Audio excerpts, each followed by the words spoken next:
I was born in Germany in 1916. At that time, my father was a soldier in the German army, and he was far away from home. My mother, who was very young and had one baby already, went home to my grandparents, and that's where I was born. We lived with the grandparents until the war was over in 1918. And so I was about 2 years old when we came home to our own house. Geilenkirchen was a small town, a county seat. About 4,000 people lived there at that time. My family had lived in that particular town for generations. I never knew of anyone by Dahl who lived anywhere else. My grandfather was born there. I believe his father was born there. And my father certainly thought of himself as being a German, just like all the other people around him. We practiced our religion. Actually, we were, I think you'd call it conservative. I went to school. There were three of us, three children. My sister, who was a year and a half older than I, my brother, 3 years younger than I. I went to a Catholic school run by the Ursulines, the nuns, and it was a very excellent school. I went there in kindergarten and then 10 years, and there were about 4 Jewish children in the school. The nuns were very nice to us. And when the Catholic children had religious instruction, the Jewish and the Protestant or Lutheran children would go into a separate room and do their homework. The treatment was absolutely equal and fair, and we had many good friends and felt just really at home. That went on. I went to this school for 10 years. During the last year, there was talk of Hitler, and talk, it was 1932, and talk of communism. And I guess the nuns didn't really know which way to turn. It was difficult for them too. But we had, my sister and I, and there were maybe 6 Jewish children in the whole school. We were treated very fair, and I was the valedictorian of my class and had to address the school, the faculty and the students. And at that time, I already knew that things were going to get very difficult, and it was a very moving moment for me. So you see, we were fully accepted. We never felt that we were different from the other children until all of a sudden it just all turned, and people became afraid. They became afraid to talk to us, afraid to associate with us. And that became then very hard, especially growing up and thinking they were all your friends. I never forget coming home on the first what was it called? Forgot the word of it. Well, when they stopped Jews from going into Gentile, they stopped Gentiles from going into Jewish homes and placed soldiers in front of our house. And I was coming home, and there was a neighborhood boy with whom I had grown up standing in front of our door in uniform, and acted as if he didn't know me. And that was the first time I really realized what was going on. My father was in the cattle business, and he and his brother were partners in this business. My grandfather, before my father, had already been in the same business. And we lived in the family home that my father bought from his mother. My father was one of 11 children, 7 boys and 4 girls, and the brothers, all 7 of them, served in the German army. And they all felt the same way we did. They felt that they were Germans of Jewish religion. After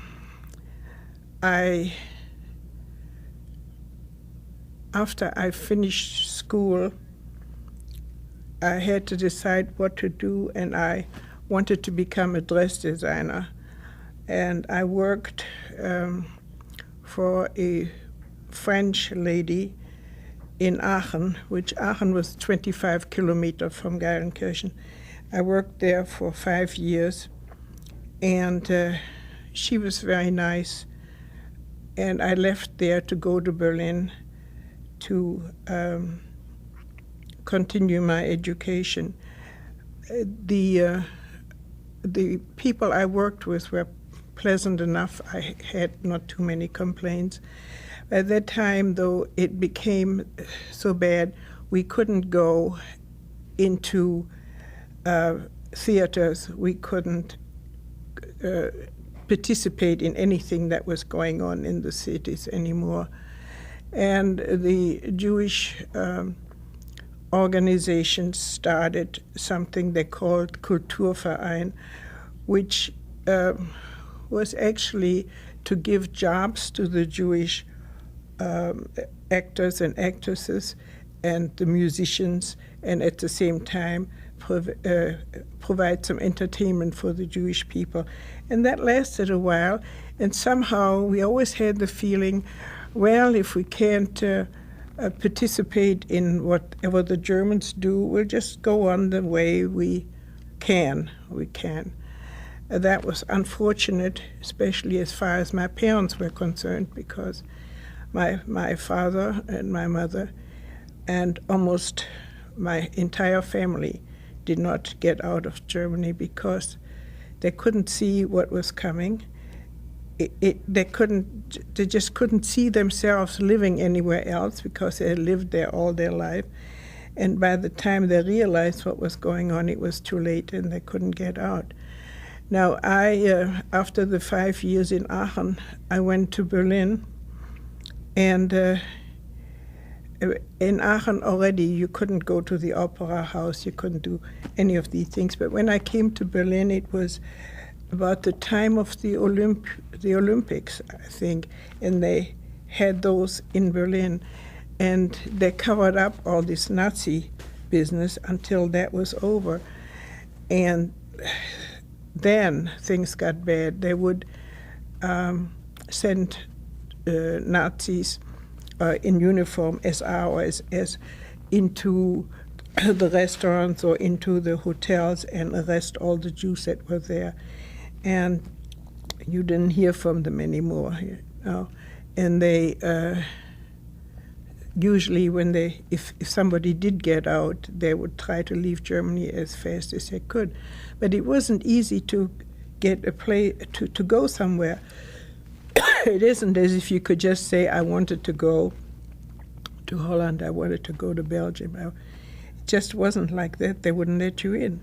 So I had gone to Berlin to attend a school, but I was there just a very short time, and the school that was run by Jewish people was closed. And so I did get a job in the dress manufacturing company, and every morning when I came to work, they would say this one was arrested and this one was not there anymore. And it was just terribly scary, frightening times. And I then started to prepare to go to America. And my parents would say, oh, you go ahead, they say to me and to my brother, and then when you're settled, then we may come. Well, unfortunately, it never came to that. They just, by the time they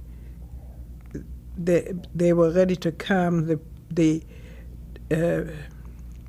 were so many people, and they had to take a number, and that number was somewhere way in the future when they would be called.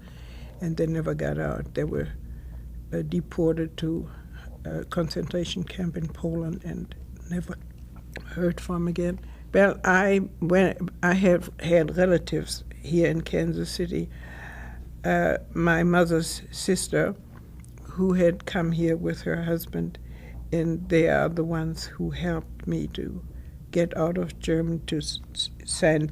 You had to have papers from an American citizen who would guarantee that he would take care of you if you couldn't make a living and so on. And my relatives did that for me. So I went to the consulate in Berlin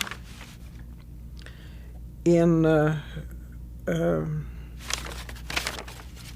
the summer of 1938. I think you always got a date, long way, you know. So they told me that I would get the visa, I think on November 15th of 1938. And so after I knew that, I went home to be with my parents for the few weeks that I had left before I would leave the country.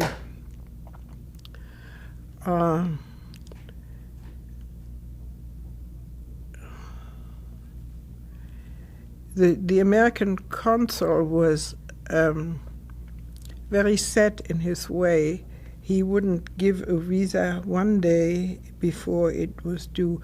I was at that time engaged to my present husband, and he had papers from a friend in St. Louis. Well, anyway, times were terrible. And my fiancé he lived in Koblenz, and he had gotten his visa for August, I believe. And it looked as if war would break out in Germany any moment. And he decided that it would be best, as long as he had the papers, that he would leave, because you never knew what would happen. They would close the borders in case there would be war. I did forget to tell you what the changes, I mean the terrible things that the population of these small towns did to the people. Like Jews couldn't have a telephone. They could not have a telephone anymore. The Jewish butcher, his store was closed. He couldn't work anymore. The Christian butchers wouldn't sell meat to Jews. The barbers wouldn't cut the hair of the Jews. It was a situation that was, can't describe it, that it's so inhuman. Well, my husband then decided to go. I remember we met in Cologne one day. I lived in Garrenkirchen at that. I was in Garrenkirchen ready to go, but I didn't have my visa. But he had his, and so we convinced him that it should be, that he should leave, because you never knew what was going to happen. So he did that. He went from Cologne that night to Belgium, where he had a cousin. And see, if you had an American visa, which he then had, you could go through Belgium and through Holland. They would allow you in for a limited time. Same thing with England. If you didn't have that, these countries didn't want you, because they didn't have the facilities to take care of more people. They were very small countries. And he was lucky to have the visa, so he went without even saying goodbye to his parents, because it just looked as if the war was going to start any moment. He went on to Belgium, Holland, and then to England. That was, I think, maybe in August or September. August. It was in August of 1938. And I stayed with my family. I had tried to call the American consulate, but I just couldn't, they wouldn't give me the visa, not a day earlier, so whatever happened, I couldn't get out of Germany. So then I think my visa came the first week in September, and I had booked on the Manhattan to leave Germany on the 18th of September. November, not September, November it was. So I was with my parents on the 9th of November, and we had on that day a Polish Jew had killed a German diplomat in Paris, and there were constant reports on television and on radio. We didn't have television then, on the radio, and we knew something was going to happen. But that night we went to bed like every other night, normal time, and during the night, all of a sudden, we hear an awful lot of noise in front of our house, and my father opened the window. My parents were on the second floor. He opened the window, and I was above on the third floor in my bedroom. And he said, "What's going on down there?" And somebody yelled. There were a lot of people in uniform, an awful lot of people. Somebody yelled, "Are you a Jew?" And he said, "Yes." And they said, "Well, in 10 minutes we will burn your house down." So what do you do if somebody says that?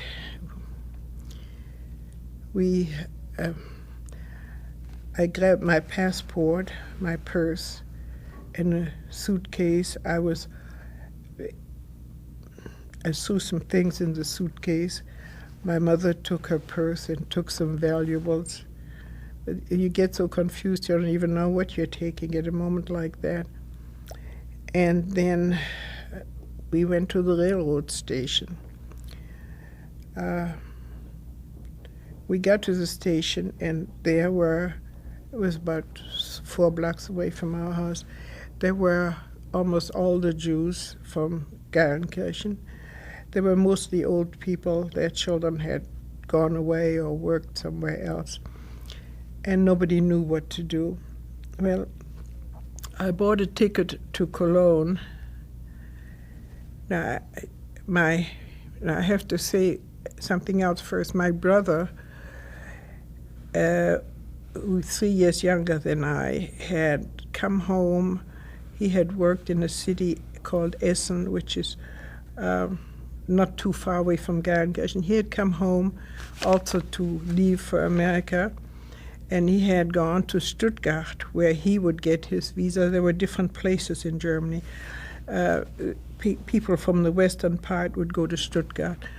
And so he had gone there, and then on the way back, he was stopping to say goodbye to my grandmother and to my relatives who lived in Hamm. And we didn't know where he was at that moment, whether he was already in Hamm or whether he was still in Stuttgart. So we just didn't know where he was. My sister was working also away from home, in Germany. So on this Kristallnacht, well, see, when I went to the railroad station, I was under the impression that what was going on in Gelsenkirchen was just happening there, because the people in the small towns were very much more anti-Semitic than the people in the big cities, because the people in small towns, they were watching each other, and one tried to outdo the other. So I thought that this was just an idea of the people in Gelsenkirchen. I did not know that it was nationwide, or had no idea what was happening. So I got on the train, and I was just shaking. It was an awful situation. And I went to Cologne. That's about 70 kilometers from Gelsenkirchen. And I get off the train there. Meantime, I'd combed my hair. You know, you get out of bed and run out Well, I had bought my ticket from a travel agency in Cologne. And so I thought I'll go there first and see if I can change the ticket or what I could do. So the travel agency was right close to the railroad station.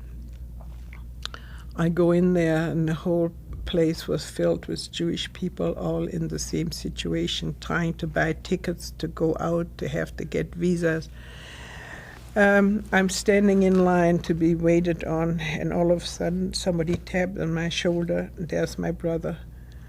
See, we didn't know where he was at all. So we both cried, and then we found out what we can do. And we both tried to get visas, a visa to England and a visa to, I got a visa to Belgium and then to England. And then in order to catch the ship that I had booked on the Manhattan on the 18th from Southampton, I believe. And so my brother and I, we were together at least. And when I looked around in Cologne, I was just amazed, because in Cologne, the area around the railway station, this beautiful shops and very elegant area, and the Nazis had destroyed all of it. They had broken the glass in all the windows, and the merchandise was on the street. That was the first time that I realized it wasn't just Geilenkirchen where this was always happening. And my brother and I, we hadn't had anything to eat. We went up and down the street looking for a restaurant where we could get some food. And all the restaurants had signs: Jews are not wanted, Jews are our misfortune, Jews stay away. I mean, there wasn't a place where you could even buy something to eat. Went up and down the streets there trying to find some little place. Finally, we decided we just had to go in somewhere. And as it happened, neither my brother nor I don't know what they mean by looking Jewish, but people couldn't tell whether we were Jewish or what we were. We looked like anybody else, so nobody really bothered us. Then I went to get my visa to go to Belgium and to England, and as I had no problems with that, because I had the American visa to leave for America. And my brother and I then tried to contact our parents, and we had relatives in Aachen, and before I left, my mother had said that they would probably go there, because they also didn't know that the same thing was happening in Aachen that had happened in Geilenkirchen. So we tried to call my parents, and we did find them at one of my uncle's houses, and they were under house arrest. They could not leave the house, but they were not taken into custody by the police. So that night we stayed at a hotel in Aachen, in Cologne, also where it says Jews are not wanted, but we had to stay someplace, and they didn't bother us. The next morning, my brother went back to Essen, that's where he worked, and I went to Aachen to see my parents, and then to go to Belgium the same night.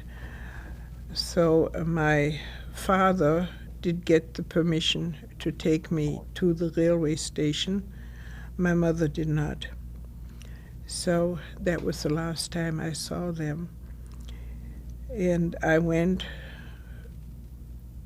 to Belgium, where Walter my husband, had a cousin, and I stayed there overnight. And the next day, I went to Hoek van Holland and went to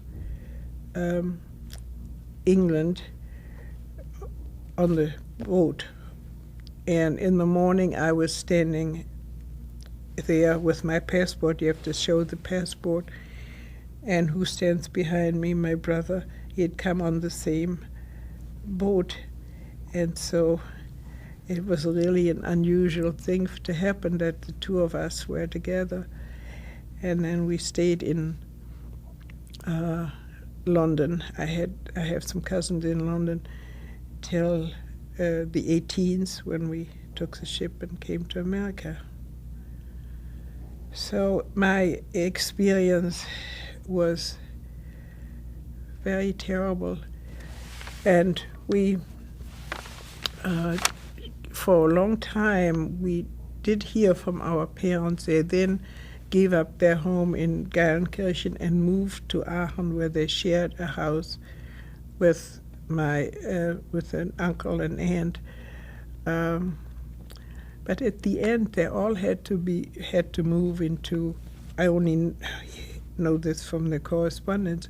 They had to move into ghetto-like districts where they lived in very